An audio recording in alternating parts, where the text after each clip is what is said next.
Hi, I'm Bob McCoskrie. Welcome to Straight Talk. This is our sweet 16th episode, and you can find us online everywhere. Although if you're on Facebook or YouTube, the good news is that, well, especially YouTube, I think Facebook might be playing up, but YouTube, you can share your comments to the panel and submit questions you may have. Speaking of the panel, let's get straight into it. And I tell you what, we've got a few sickies tonight. Got lots of apologies. So we've got only the hardened panelists. And so let's quickly go around, and hardest of them all is Bruce Logan. Bruce, good evening to you. Good evening, Bob. Here I am. It's that brisk Christchurch weather that's holding you together, isn't it? Yeah, frozen stiff. Okay. I'm glad to see you, Christine, because I know that you had a bit of a rough day and you're just hanging in there, so I appreciate you making the effort to be here. Oh, thank you, Bob. I can't resist. I know you can't. And now we've got Dr. Michael Reid, our guest panelist a couple of weeks ago. He's back by popular demand, also in Christchurch. Michael, how are you? I'm good. Thanks, Bob. Good to see you. Good to be back on Straight Talk. Good to have you back. And becoming our regular panelist now is Dr. Sheree Trotter, who's enjoying the warm, humid weather up north. Is that correct, Sheree? Yeah, it's been a bit chilly today, actually, Bob, but yeah, Okay. Good to be here. Okay, and June is quick on to the comments, and she says, let me just show you this one.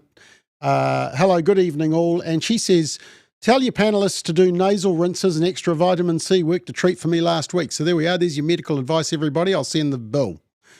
So thank you to June Swasbrook. Okay, Image of the Week team, and we want to do a shout out to all our Dutch watchers, because this is the most beautiful woman in Netherlands. The only problem is it's a man. Ricky Valerie Collet has won the Miss Netherlands crown, and he will become the second openly transgender woman to participate in the Miss Universe pageant. The Universe pageant first allowed a transgender participation back in 2012, when guess who was running it? Donald Trump. And the first openly transgender woman competed in 2018. So that's our Image of the Week. Apologies to all our Dutch watchers. And our word of the week comes from the Centers for Disease Control, which is like the Ministry of Health in the US.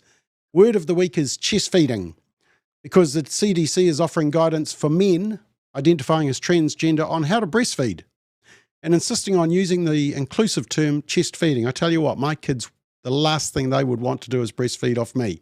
The CDC released advice this week for men taking hormones to grow breasts, explaining, quote, transgender and non-binary gendered individuals may give birth and breastfeed or feed at the chest.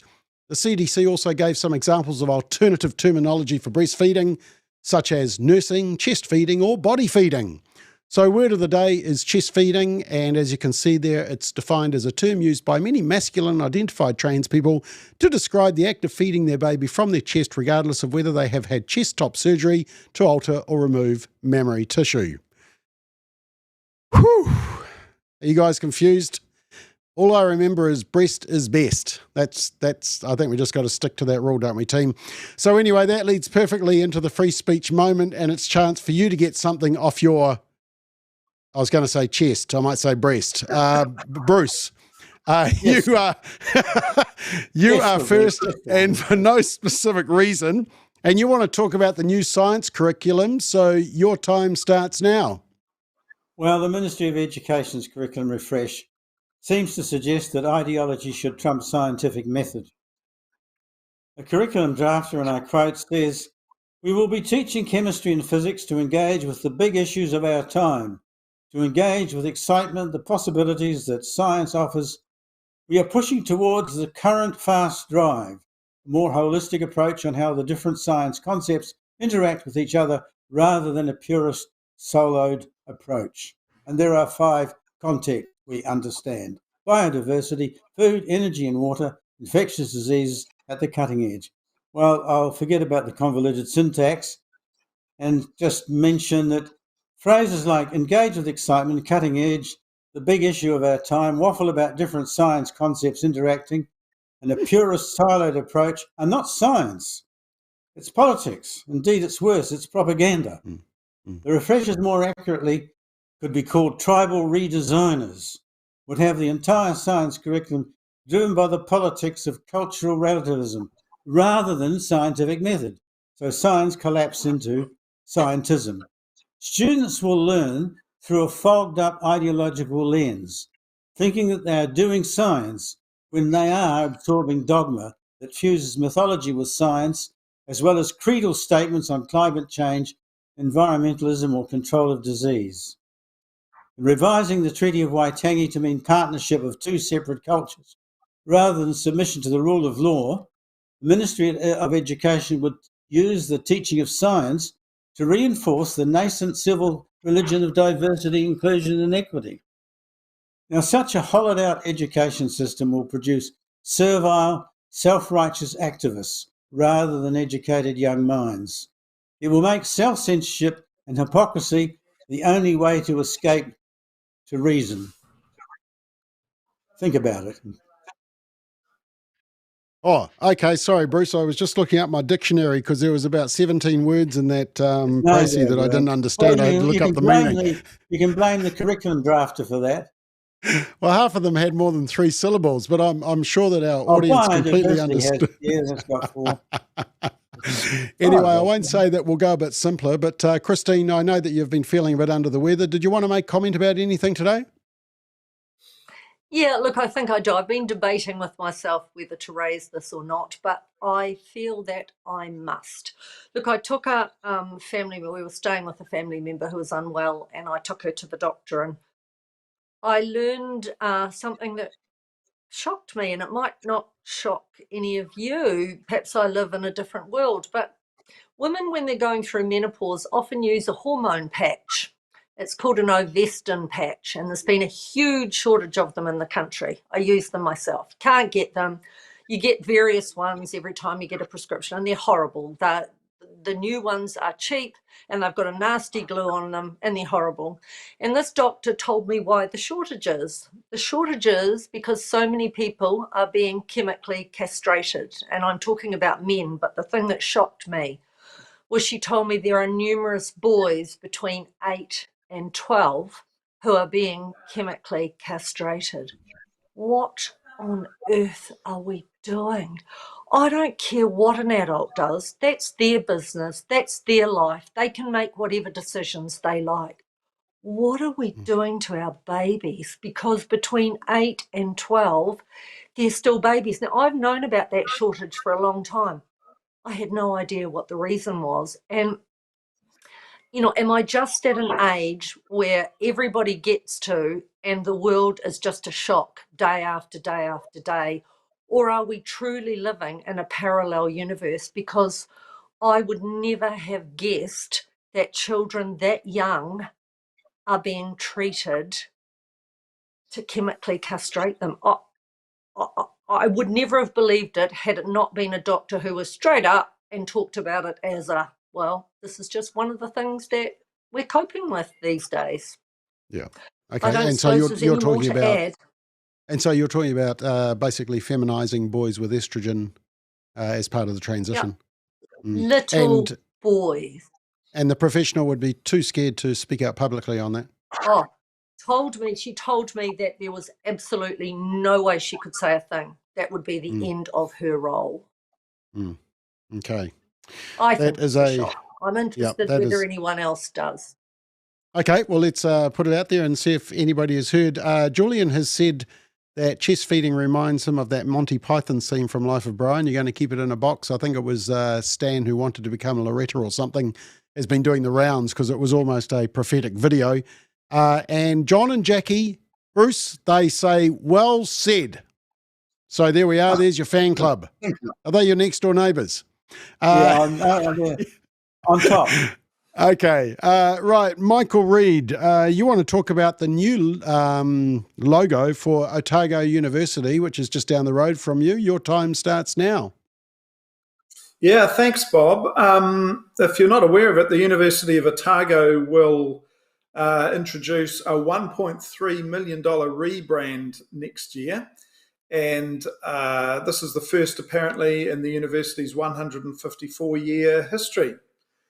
The change, according to the Otago Daily Times, has strong support from the community. But look, I doubt that. I really do. I was one of many thousands of people who made a submission, and I spoke very strongly against it, and I know many, many others that did too. But according to the Chancellor, Stephen Higgs, who's a retired accountant, he said the council, that's the University Council, had unanimously endorsed the change, but interestingly, it was a closed-door meeting that decided that. His rationale was, on behalf of the council, presumably, that this is about honouring the university's relationship with mana whenua and a stated goal to be treaty-led. Really interesting. I've yet to actually meet anyone who can coherently tell me what the principles of the Treaty of Waitangi are. I heard a law professor, not from Otago, but elsewhere from Auckland, saying to a commentator or a journalist, just go and look it up for yourself and you'll find what these principles are. So there we are. But anyway, this new logo, it's a stylized letter O that says University of Otago underneath it, Otakau Whaka Ihu Waka. That's the name that they've decided. Now, when I read this, Bob, it reminded me of a book, and Bruce actually helped me in this about 20 years ago, a book called The Culture Cult. I don't know if you've heard of it, but it's by a guy called Roger Sandel. And it's way ahead of its time, this book. The subtitle is called Designer, Tribalism and Other Essays. And the theme of the book is the retreat from Western civilization coupled with an over-romanticizing of tribal life. And so my summary of this book is romanticized indigeneity, which is replete in our culture, using the treaty and the United Nations Declaration on the Rights of Indigenous People as its primary leverage. Universities are falling for this, and in the process, I mean, that's silly enough as it is, but in relation to what Bruce was saying about the science curriculum, it's another angle on that. But if that's not silly enough, Bob, the more serious issue here is that universities are losing their time-honoured ability to be the critic and conscience and truly independent, and they've succumbed to prevailing cultural narratives. Now, we know that. This is the stuff you discuss on StraightTalk every week, but here we're seeing it at the university. I'm actually embarrassed with this to be an alumni of Otago University, because it's serious stuff. To be independent, to be critic and conscience, that's really gone out the window now, and they're just towing the line with prevailing narratives. But in Otago's case, they've really lost touch with their Scottish roots, which is completely overshadowed by romanticised indigeneity. The Scots set up the first university in the country in 1869 at Otago, and everywhere they went around Otago and Southland, they set up what they called kirk and school. The church and the school was the sort of primary hub of every small community, because you have to be literate to read the scriptures. So that's some of the sort of thinking that led to the setting up and the establishment of Otago University. But now there is no conspicuous Christian protocols in the university. It's only Indigenous spirituality. So Roger Sandel's thesis is really bearing out there. And this is incredibly sad, and I'll finish with this, Bob, an incredibly sad irony in the timing of this, because the university, like other universities, is seeking to cut spending, in the case of Otago by $60 million, just to sort of keep functioning. They're cutting out some humanities courses, particularly languages, and they've had to receive extra money from the government just to be bailed out and to survive. So this is crazy, but it shows the power and popularity of prevailing ideology. So very sad. Exactly. Thank you, Michael. Right, Cherie, and you want to have a chat about health equity? Your time starts now.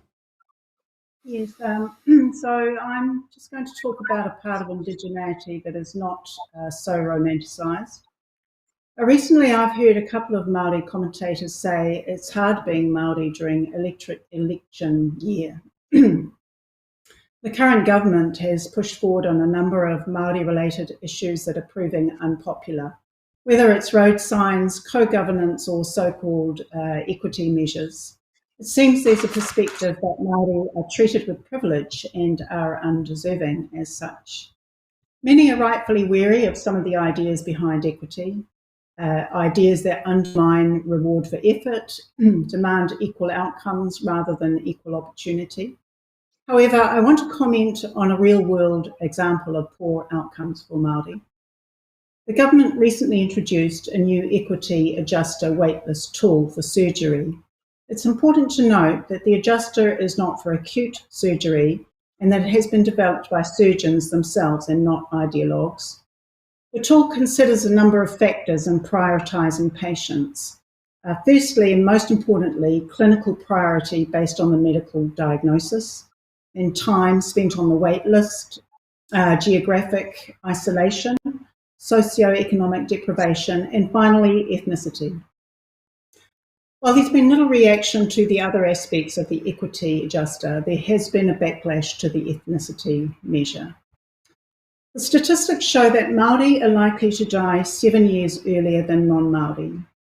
They are 20% more likely to develop cancer and twice as likely to die from it.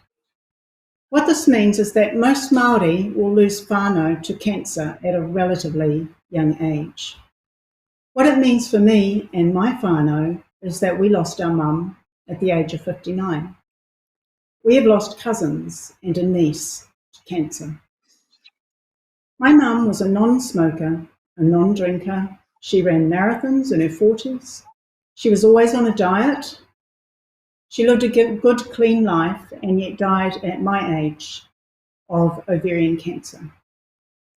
In the 50 to 64-year age group, all cancer mortality rates for Māori of both genders are over twice those of non-Māori. Thankfully, this is preventable.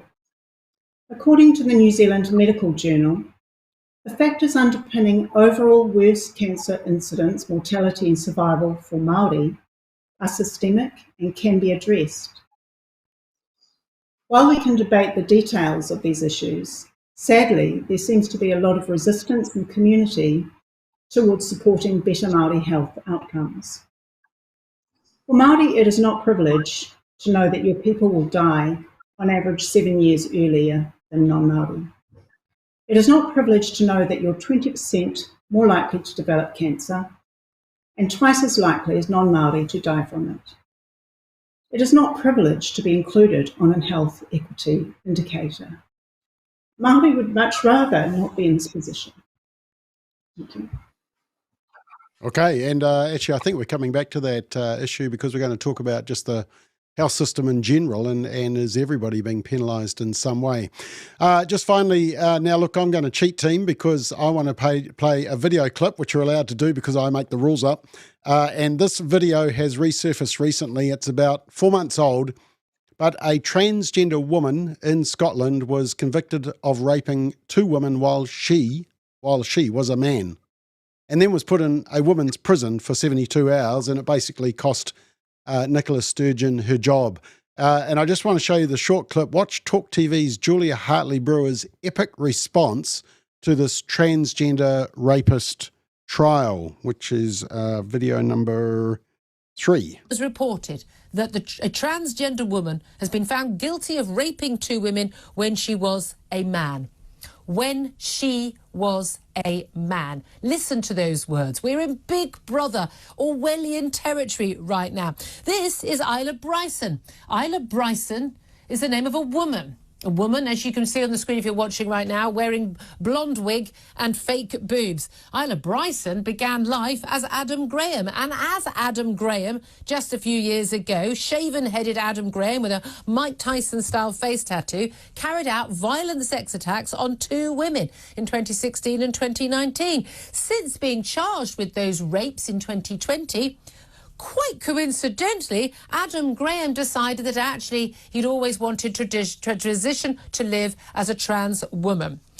And he was treated in court as if he was a woman, despite the fact the crimes that he was charged with can only be committed by a man. Because last time I looked, women don't have penises. Let me have a look down there. No, still no penis.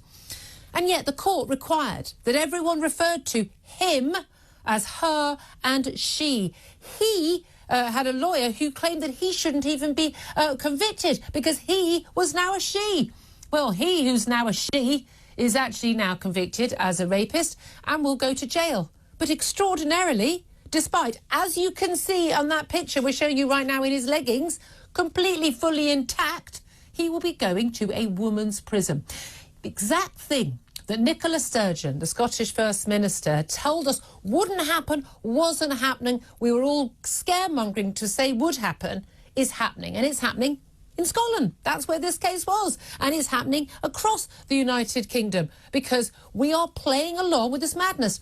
Trans people, people who wish to live their life in another gender, wear whatever they want, call themselves whatever they want, that is fine. Live your best life. This is not a diatribe against trans people. Quite the opposite.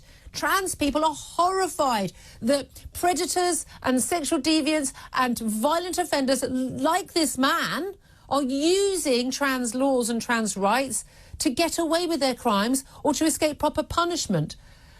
The reality is, when we play along with the she's and the hers and the was a man, now is a woman, we give into this craziness of allowing these sex offenders to pretend that they are not what they are.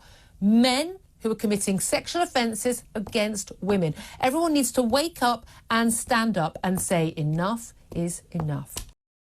Yep, and there we are. And there was actually a massive backlash. And, of course, she was moved to a men's prison because she is actually a he. Michael, I actually wonder maybe that's why Otago University are wanting to renounce any involvement with Scotland because of cases like that. No connection with the logo? No. Okay, right. Let's just check a couple of comments. Oops, sorry, I just cleared that one. That was Delwyn. Delwyn actually said, good on you, Christine, for telling us about that case that you were telling us about, because people need to know. And Liam said, this is to Cherie, really useful info, Doc. I was unaware of some of those details, so thanks for that. Okay, let's get into our first topic. How personal can politics get? When does a discussion between politicians become a personal attack? Now, I've shown this to the panel, but to our viewers, have a watch of this interchange. Greens MP Chloe Schwalbeck gets very upset with ACT leader David Seymour, and she takes a statement by David Seymour very personally. But should she? And watch the reaction of the host. Talking about, but so that the healthy home standards has been done, and there's still a bit of mould in the bathroom, and the landlord says, oh, well, that's because they're actually keeping the windows closed when they're showering and they're not wiping the mould down. I mean, if more bureaucracy was the answer, then every rental would be a palace, because in the last 5 years we've had healthy homes, we've had the 10-year bright line test, we've removed mortgage interest deductibility, we've made it almost impossible to remove somebody. They keep introducing more bureaucracy. What we actually need is more supply. But they've got it so far wrong. Chloe's nice, she'll smile, it'll sound great, we're fighting for you, and their policies will have the opposite effect of what they promised. That's why they're so dangerous. That's why they're so dangerous, and that's why they have to be kept out of government. David, what's wrong? What's patronising? That is so deeply patronising from David to say those things about me as an individual. And I just have to say, David, that whenever anything is lobbied in your direction that is the equivalence of that, you get incredibly defensive. So if I may, back to the facts and the evidence that we're talking about. It's true. You present it very well. So it's dangerous, and people need to see that. Okay, hang on. I want to set some ground rules, because we're going to have these discussions. They're going to be more heated closer to the election. So would you like, Chloe, for David to not ever refer to you in a personal manner like that again, and vice versa? I'm just saying that when we have sat on this couch in the past and we have had these discussions, there is a frequency with which David will personally seek to attack me or the Greens, and if we are to talk about policy and to have a discussion about evidence, then let's do that. Okay. So back to the evidence and back to the... Okay, so took it very personally. Now, remember, this was the same Chloe who wasn't that nice about our Say No to Dope campaign, or about old people like Bruce. The average age of this 52nd Parliament is 49 years old. Okay, Boomer. Okay, I hope you took that badly, Bruce. Anyway, let's go round. I'll go to the most sensitive person, Christine. Was that a personal attack? Because you've actually sat on that couch on the AM show. So was that a personal attack when David Seymour said, well, you know, you smile nice, but your policy's dangerous? Not in any way, shape or form. And when you think about the Greens and the Green leadership, not James Shaw really, he's usually very polite, but his counterpart, she says absolutely disgusting things about individuals. If, you know, politics is a nasty game, and you can say that it shouldn't be, but the reality of it is that it is. I don't think David Seymour is personally nasty very often at all. He does go after the facts and the issues. And if she is so sensitive that she can't handle that, I am amazed. Don't know how long she's lasted, a while now, but boy, it must be tough on a daily basis being that particular person. Cherie, would you have taken that personally if someone said, well, you smile nice, but what you're saying is dangerous? I would have said thanks, yeah. I think it's ridiculous, and I can actually understand now why Elizabeth Kerekere called her a crybaby. And I mean, the interesting thing about that is that the Green Party took that so seriously that Kerekere had called her a crybaby, that they undertook this full investigation. And Marama Davidson actually said this: the Greens have always valued bringing full human emotion and authenticity into this place. And when you think about that is part of the problem, that politics has become all about emotion and not about rational argument. And so I think that was quite ridiculous. It also kind of speaks a little bit of the privilege of a person who would take offence at something that's hardly offensive. It comes across as somebody who's actually never had a real struggle in her life, that she would take offence at something so minor. And, you know, he had a point. He had a point that she presents it nicely, but he was opposing, but he thought it was dangerous. So that was the point in what he was saying. It doesn't come across as if he was trying to be nasty at all. So I think actually Ryan's response was more patronising than what David Seymour said to her. And I think one of the other things, apart from the fact that we have all this emoting and not a lot of rational argument, is that, you know, we've sort of lost our sense of humour. When you look back on the past and, some of the banter that was tossed around, some of it's pretty nasty, but it's also quite funny. So I looked up a few and flicked some of them through to you, Bob. So the first one is David longing on Peter Dunn, who said, "A man whose life is so boring that if it flashed past, he wouldn't be in it." The next one, Mike Moore, on Rob Muldoon. "He could go down the Mount Eden sewer and come up cleaner than when he went in." Oh my goodness, that one's a bit insulting. Then we've got David Longley on Winston Peters. "The only member of Parliament named after a concrete block, and I can understand that." The next one I think is quite funny. Rob Muldoon on Bill Rowling. "A shiver looking for a spine to run down." And that's actually very clever, that one. It's a clever one. Then Jerry Brownlee on Helen Clark, who said, "Helen Clark is like a soldier who has lost the map to her own minefield." So I think, another point is that politicians don't seem to be as witty today, and they seem to take themselves a little bit too seriously, I think. Yeah, now, look, you ladies are starting to look like the mean girls, because you've got no sympathy for Chloe at all. Actually, I was interested, Cherie, just to look up, because you identified 5 men insulting 5 men. So I thought, for the interests of gender equity, I would just see if it goes both ways. And in that list, Paula Bennett said to Jacinda Ardern, "Zip it, sweetie," which that was that famous line. And also Jacinda Ardern on Todd Barclay, is he Rotorua? I think he is. "By the time Auckland gets rail to the airport, Bill English will be 86, I'll be 66, and Todd Barclay will be into his teens." So it sounds like the woman can give it as good as the men. And, of course, the famous one was Michael Cullen, of course, calling John Key the rich prick, which sort of stuck as his legacy. There was also Jacinda calling David Seymour, what was it, an arrogant prick that she had to apologise for. That's right. Yeah. And that was just before she stepped down. It was almost as like that was a sign that she was starting to lose interest in it all. Okay, we need a little bit more sympathy and empathy, so let's go to a Presbyterian minister. Michael, can you give Chloe some backup, please? No, I can't, and I won't. I just think, further to what Cherie was saying, one that I remember from Winston about Jerry Brownlee, whom you mentioned, he called Jerry National's heaviest lightweight. Which That's clever. Not very nice. It's actually very clever. It's good. I just want to comment, Bob, about the context for this morning TV breakfast format on TV1 and TV3. It is, speaking of lightweight, it is entirely lightweight. It's sound bites. There's nothing substantive. We don't have the Lindsay Perigos today.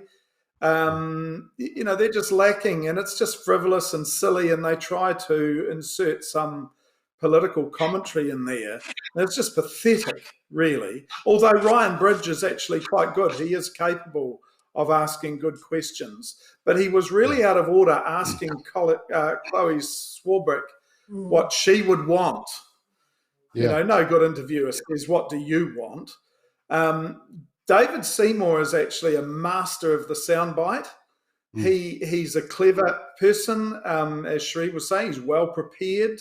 I don't think he was, and what Christine was saying too, this is the nature of the business that you're in.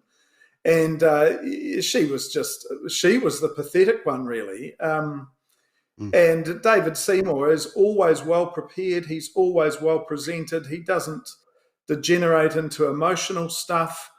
He was talking about policy. He was giving facts. And it was just a pretty pathetic showing from Chloe Swarbrick, I thought. Okay. But it shows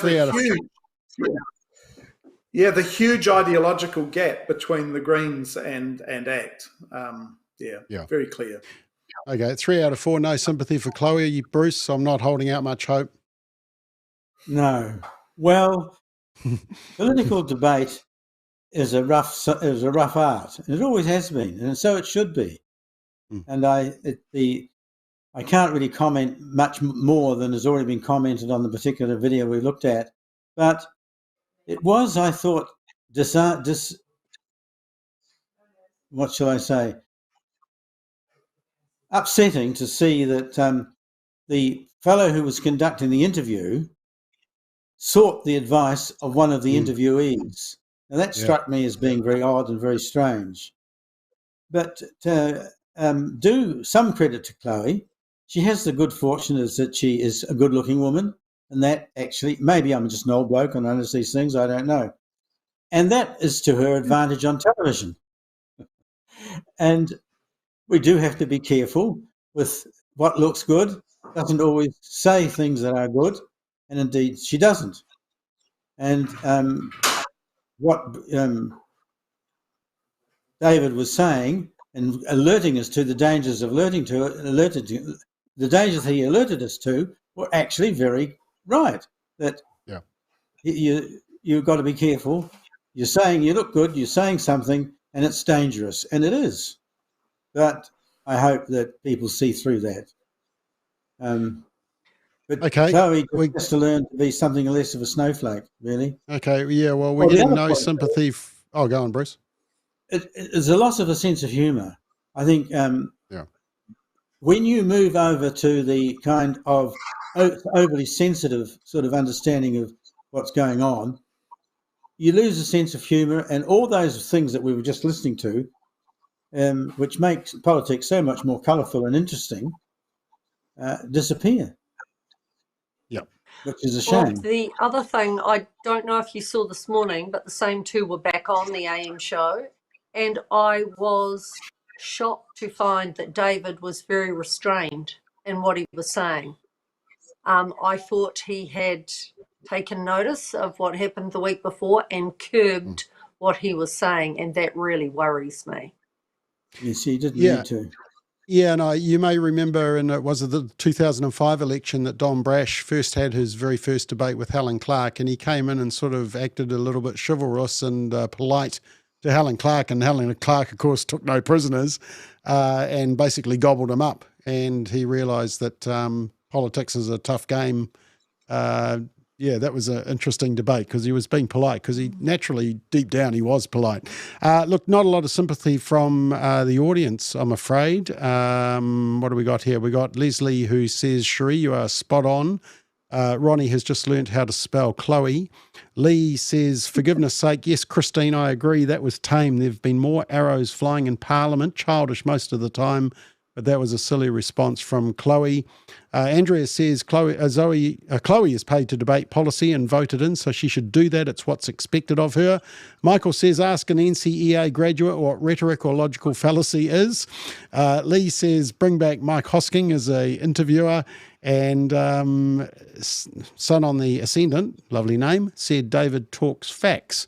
So there we are. There are some of the comments. Right, let's move on. Spark NZ and 1NZ, previously Vodafone, have engaged with controversial trans activist Shanil Lal to attack women's rights. Shanil Lal, well, he's well known for extreme and toxic language. He posted a comment requesting the suppression of TERFs. TERF is a trans-exclusionary radical feminist and has become a derogatory slur towards women who follow the scientific biological defining of a woman, adult, female, human. Now, while Shanil Lal's rhetoric is well known, he even gets the Kiwi Bank Young Person of the Year for his efforts. What shocked many was the reply by major telecom company Spark NZ. Both Spark NZ and 1NZ, previously Vodafone, supported the call to ban TERFs, although Spark tried a little to walk it back after a strong reaction from the public and obviously some account holders who were cancelling their accounts. I'm happy to report that I was one of them who cancelled a Spark account. And even left-wing commentators couldn't understand why Spark and Vodafone 1NZ had acted the way they did. So around the panel, I just want to find out why do companies get involved in these debates in the first place? Why do they always want to serve us with a whole serving of wokeness? Michael, I'll come to you first. Yeah, well, Bob, it's really interesting and a sad reflection on the times in which we live, isn't it? Because major companies are now going beyond supplying commercial services. They're increasingly positioning themselves as agents of social change. And that's a real concern because they have enormous influence and reach. And they also provide what today are essential services, really. So we can't ignore them. And will they suffer like Disney and Budweiser have? Well, I hope so, because they deserve to. They're no longer just commercial entities. They're actually agents of social change, and they should not be. So they push it. I think it's trendy to be seen to be in touch with their audience or their target market, which is younger people who are mobile and progressive in their attitudes, and they just don't have the spine to challenge prevailing cultural narratives. So it's pretty sad, really. That's why they get involved, because they think that if they fall into line, they will withhold or increase their market share. But as we've seen with Disney and Budweiser, no, that's not the case. And I sincerely hope that people here will exercise their choice. Choice is voice, as far as I'm concerned. Yeah, quite right. You were cutting out a little bit there. You don't use Spark for your broadband, do you? Because I may have been listening in. Anyway, no, I don't actually. No, sorry about that. Okay, well done. Cherie, what's your thoughts? I mean, do you think Spark and Vodafone should enter these debates, or are they going to suffer a bit of a boycott? Well, I agree with Michael's points that, this is the way branding is done today. It's all about creating these kind of cultural points and virtue signalling, and it's showing yourself to be progressive and being a good person. So, it's the way the trend is going. I think in terms of what's happened in America, you've got Target and Bud Light. Those situations, I think they would have had more public appeal. I mean, they had huge backlash, those companies. I think because this is a Twitter argument, it might not have the same kind of broad reach in terms of galvanising people to respond. I mean, the Target situation was that, it was a display in a shop that families would be going and seeing some offensive things. So, I'm not sure that we'd get the same kind of reaction here for this particular thing. But I think we have seen in New Zealand that there have been situations where people have come together in response to what's been happening. So I'm thinking of the parliamentary protest, actually. When you think back to that period, a lot of people got on board to support it financially. When you think about how long it went for, people were supplying food and provisions and farmers bringing hay. It touched a lot of people, and a lot of people were contributing to that.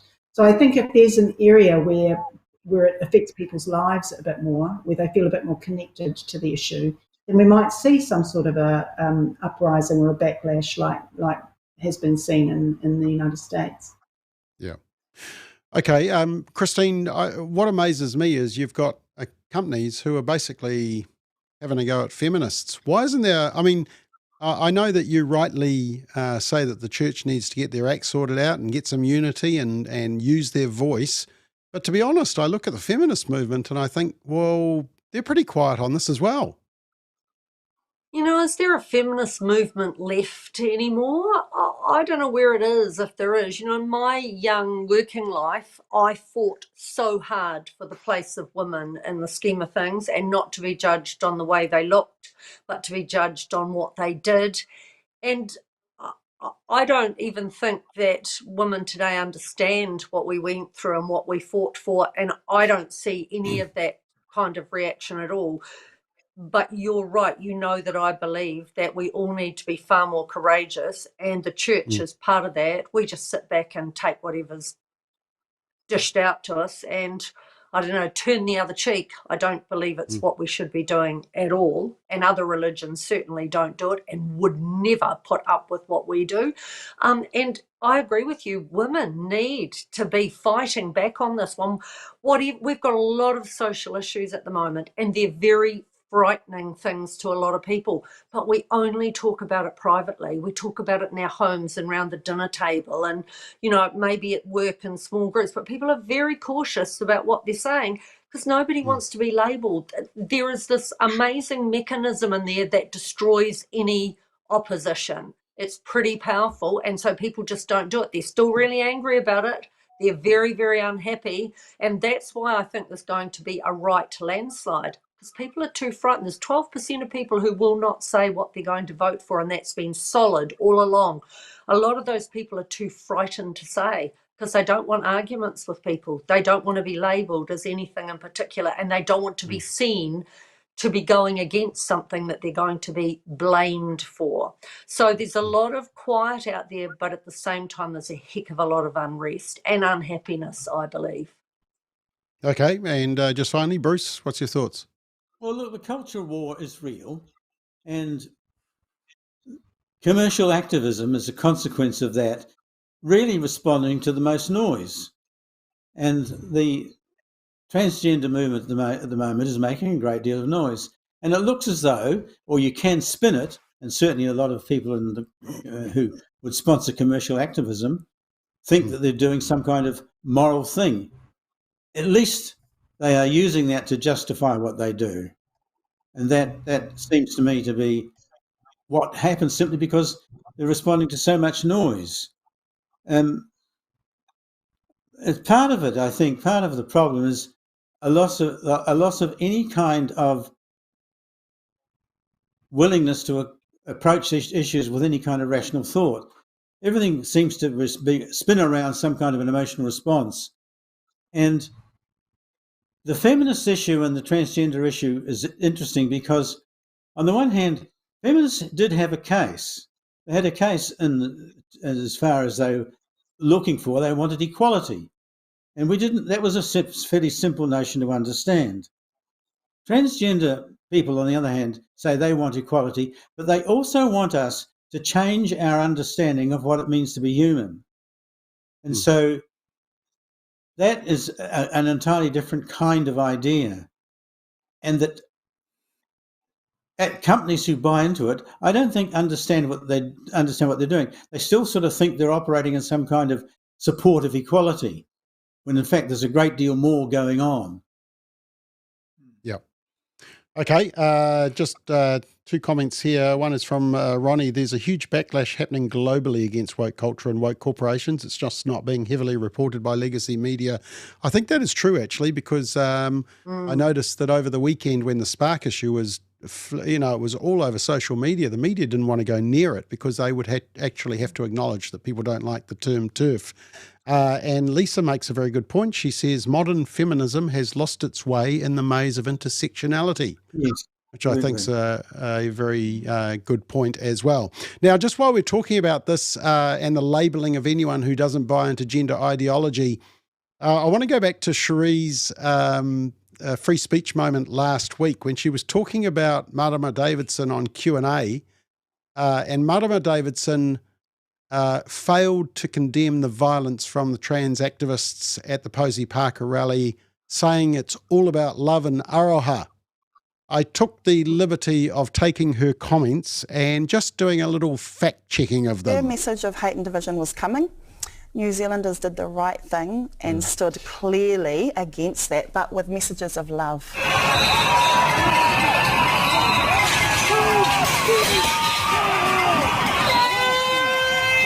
So you've got to overshadow the hate with the messages of aroha, and that is what happened, Jack. Was it a loving message when Posey Parker had tomato juice poured on her head? That's not particularly a loving message. I accept that. I accept that the organisers across the rallies wanted to be very clear and stand against all forms of harassment.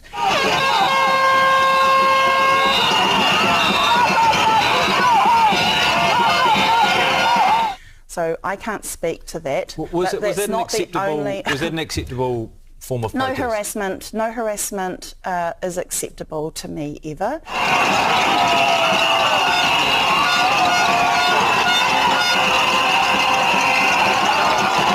I also understand that when someone shows up with some pretty ugly values, I understand the frustration, but actually, Jack, the rallies across the country, not just Auckland, Wellington, were about coming together with aroha for trans whānau.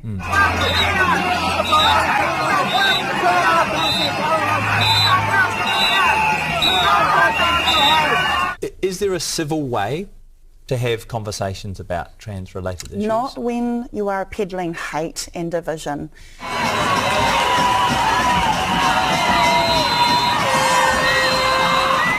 The way to respond to that is by crowding that out and shouting that out with love.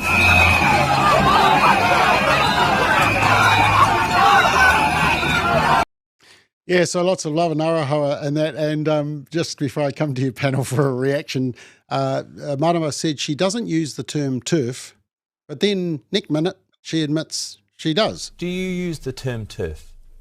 No, I don't. Have you ever? I have in the past, I believe, yes. Do you think that contributes to division? I don't necessarily. It doesn't need to, because it is simply a term used for people who don't believe that trans women are women. It's an exclusive approach that they've got. But without getting into what word do you use and not use, Jack, I'm serious here. I mean, you started this point by saying that the Green Party stands against division, and I think a lot of people would say the use of that term absolutely contributes to division. And rather than getting distracted by what words to use or not... But you were the one who said that... Okay, I'll leave it there. It's nauseating, isn't it? Now suddenly we shouldn't get distracted by the terms that they want to use.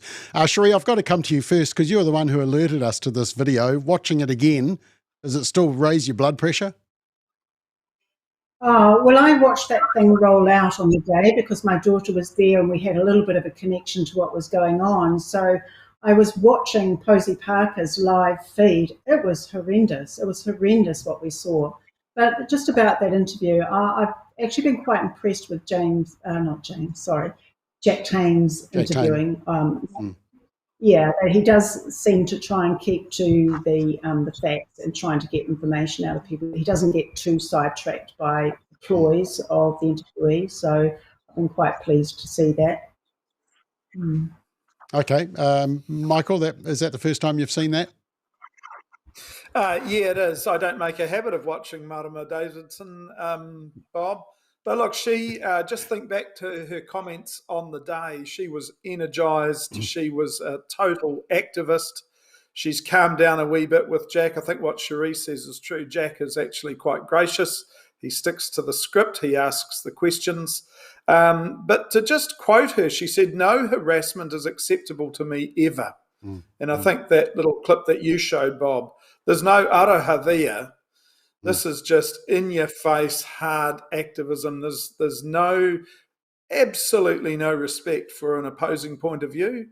And, she just kept painting herself into all sorts of corners there. I think Jack could really have gone for the jugular, but he is quite gracious, I think. Yeah. Yeah.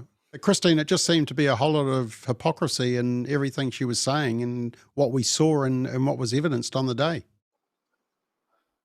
There are mad people in politics, just as there are mad people everywhere, Bob, and that's what it seemed to me. I mean, it was totally contradictory, and I just despair. When here am I advocating for us to be more courageous and to fight for what we believe in and to march in the streets if we have to. And when you look at what happened to Posey Park, you'd understand why a lot of people wouldn't want to do it.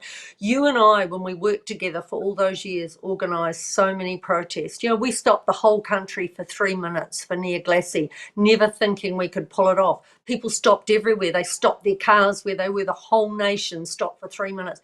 No one did anything horrible to each other on any of the marches that we were on. But I don't actually know that would be the case now. We have changed so much as a society in the last 5 years or so. Quite shocking when you think about it. Yep. Bruce, are you able to explain exactly what she's thinking when the evidence is so different? Well, the whole exercise seems to me an exercise in second-rate sophistry. And a lot of, another big word, Bob, euphemism. I can spell that one. Yep. And which she makes she's even worse than Humpty Dumpty in Alice in Wonderland, where she takes a word and gives it, said that this word will mean what I mean. And then if I change the meaning, it'll still mean what I mean. Yeah. And that was what was going on in that debate. The words had lost their meaning. And not only had they lost their meaning, they were shifted around and the meanings were changed in the whole structure of the discussion. So it was impossible to have a rational discussion with her because she was so fixated. And she also, when you get to that stage, you don't listen to what other people are saying. And so there's no debate. It's just thud, wallop, bash and biff. Yep. And there you are. All right, before we go on to our last topic for tonight, a quick word from our sponsor. Coming soon, Family First New Zealand's popular voting guide, Value Your Vote, to help you prepare to vote in the general election 2023 this October. Over the past 2 decades, there have been a number of law changes voted on by our politicians which have specifically impacted the welfare and well-being of New Zealand. Marriage and the role of parents have been increasingly devalued. The respect for life has never been more at risk, and our children are being exposed to radical gender, sexuality, and critical theory ideology. Value Your Vote allows you to see how each current MP has voted on important social issues that have come before Parliament. There's also additional questions that we will be putting to the leaders of the major political parties. Where do the parties and the MPs stand on the issues of abortion, legalising drugs, gender ideology, euthanasia, marriage, hate speech laws, critical race theory, radical sexuality and gender education in schools, the conversion therapy law, and more? Voting according to our values is the greatest freedom and privilege we have. But we need to know what they value before we cast our votes. Watch out for Value Your Vote 2023 coming soon. It could be the most important document you read this year.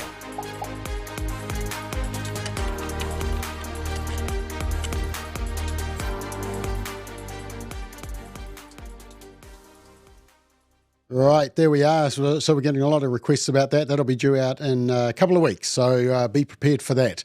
Right, final topic, team. We actually had 2 more topics to go, so we're going to leave one till next week. New data from Te Whatu Ora has painted a grim picture of New Zealand's health system.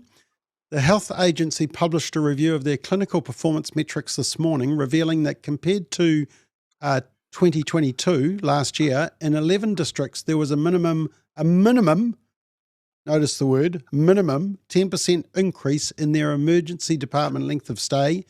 14 districts saw an increase in the number of patients waiting for more than a year for treatment.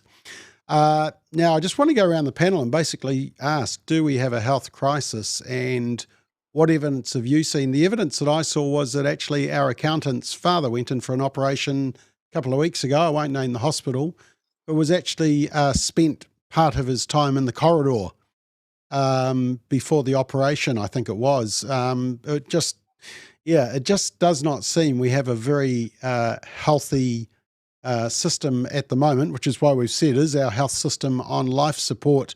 So, Bruce, I'll come to you first. Do you think we've got a health crisis? Are you seeing any evidence of it?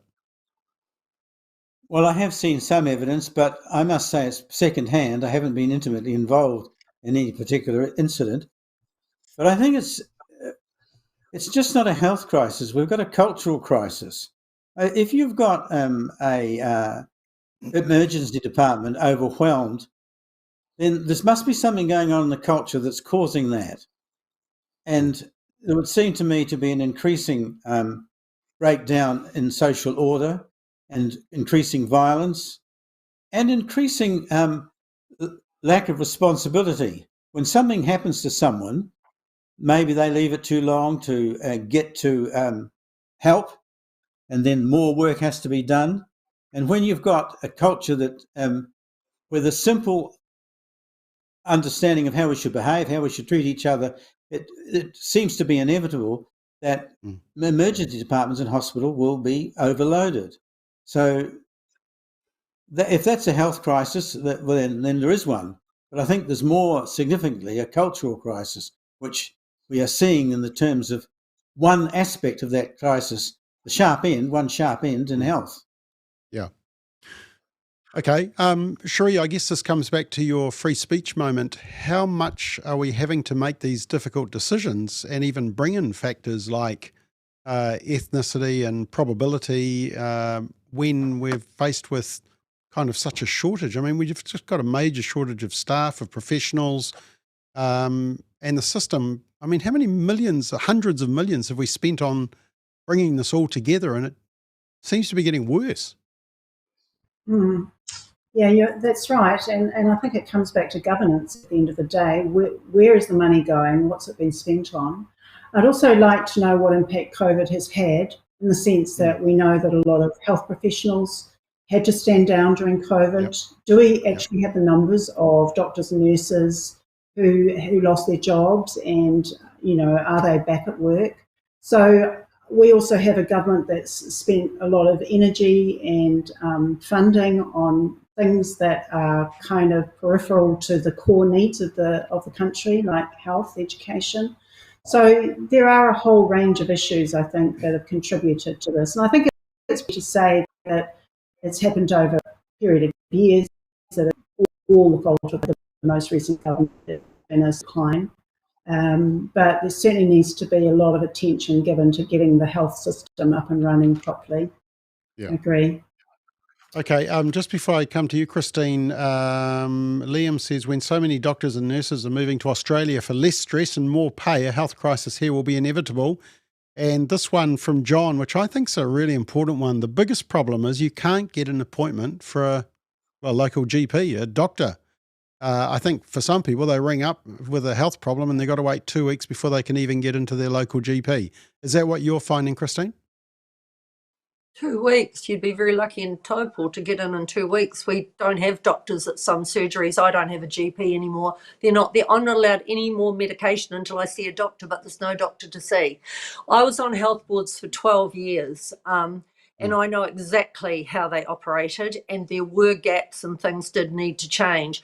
But what this government's done has made a massive change when it doesn't know how to lead or manage change, never done anything. So they've centralised everything. Do you know there are people might be working in Auckland who have a leader in Invercargill that they've never laid eyes on? Any business leader that thinks that could work is completely and utterly crazy. I'm told that all hospitals in this country are about to tip over because of the crisis with the flu and COVID. We are very, very sick and we have not reached a peak yet. People are being sent home when they should be in hospital. And I'm dealing with 4 cases here at the moment because no one has anyone else to go to. The government took away health boards, so there is no local representation at all when something goes wrong. And these are really serious cases I'm involved in. I don't even know what to do with them because there's nowhere for me to take them. It's very, very frightening. Huge shortage of GPs and major crisis in our hospital. I can't understand why the voters aren't seeing this as something that is a huge, huge issue as we go into this election, but people are not talking about it much. And yet people are dying when they shouldn't die. Christine, can I just ask you, you were the head of WIN, so I mean, you oversaw a national agency involved in welfare.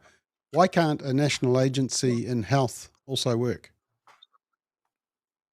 I oversaw a national agency with 6,000 staff, but I had people at the front line. Like, yes, you're leading it from national office, but remember, I was a frontliner. I always concentrate frontline and what they needed, and I acted on that every day and every week. These guys are in Wellington controlling everything. They have no idea what's going on out here. A lot of them have never stepped inside a hospital. You know, these are policy people in Wellington deciding how a hospital is going to run. That just doesn't work. You've got to be in touch with your people and you've got to be supporting them. I absolutely despair with what's happening in hospitals at the moment. I fear for many people. Yeah. Michael, you agree? I mean, is it part of just the general social breakdown of our society? More to it? Yeah, Bob, I think it is. And just further to all the other panellists who've made some excellent points. I mean, that point, Christine, about centralisation, I mean, a really important understanding in social order, civil society, is that people closest to what's happening should be able to make decisions.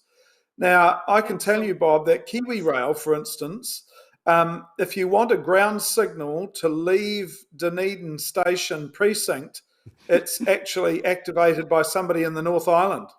This is just a little signal to leave the goods yard. Now, that sort of thing, you know, that is just what's going on there. Bruce's point about looking at the wider culture. Do we have a crisis? Yes, of course we do, because the people running it are not medical professionals. I think in education, the Ministry of Education and the Teaching Council, there are imported people who've run businesses overseas, but they've never been in front of a classroom. That they haven't had to deal with the sort of issues that teachers have to deal with in the front line. So we see it everywhere, Kiwi Rail, education, and of course in health. The definition of a crisis, by the way, is a time of intense difficulty or danger. And that's exactly what's happening. And real problems, real difficulties with recruiting and training staff, with paying staff properly, doctors and nurses and specialists, and danger to patients who have to wait for surgery way beyond what is medically wise. So yes, of course it's a crisis, but no one talks about it. It's a bit like the university branding. If you change the name, it's not going to change anything really, but you're just creating more layers of bureaucracy. And what you were saying, Christine, about appointment with a GP, well, I speak from my own experience. It takes at least a week. And the GP that I go to see to, and that medical practice is very busy. You know, these are hard-working frontline people, but they're run off their feet, really. And so at least a week. And if you've got some urgent need, you have to go to the ED, which is what you're told not to do. Go to your GP first. But so you're sort of chasing your tail a bit. So yeah, overworked, underpaid staff, doctors and specialists and nurses looking at positions overseas. There's immigration and further bureaucracy issues for people who come here who have medical expertise, but cutting through all the red tape to be able to get a job here and make a contribution can be incredibly difficult for some of these people. So bureaucracy is certainly a problem, along with centralisation. Yeah, it is a crisis. Okay. Of course it is. Okay, and in the comments, John says, on 7th of July, I tried and couldn't get an appointment at his local GP until the 8th of August. At my age, I would have forgotten what I wanted the appointment for. Ronnie says it's a joke. They're sending me to a private hospital in Christchurch in a month for an op that will cost the taxpayer $20,000 plus. Marion and John make a good point. Multiple reasons: older population, more unhealthy people, pay for medical staff, people turn up to ED rather than going to 24 hours. We need a new model, not just replace the system that we had. And Christine, I know you want to make a final comment, but I really had to tell you. Dog Backwards says, sorry, Christine, I do actually love your glasses. So there we are. Lovely. Did you have a final comment, Christine? You get the final say. I do. Warning, warning, warning, New Zealand. This government is obsessed with centralisation. Three Waters is centralisation, no control from the community. They're going to make major changes in local government. You won't even know it's happening. You won't have the local representation that you've always had. They're surreptitiously removing everything from communities and taking it to Wellington. Wake up. Right, and that was a party political broadcast by Christine Rankin. Well done, team. That is... That's all we got time for because Ronji's not here, so I can finish slightly late. Thank you, Bruce and Cherie and Christine. Michael, special thank you because you got real late notice about being on the panel, so thank you for that sudden burst of energy. We didn't get the chance to talk about the Disinformation Project. I know you all want to talk about that, so we will do that first off next week. But that's our time. We will be back next Monday night at 8 o'clock. Thanks for watching. Thanks to the panel. See you, everybody. Yeah.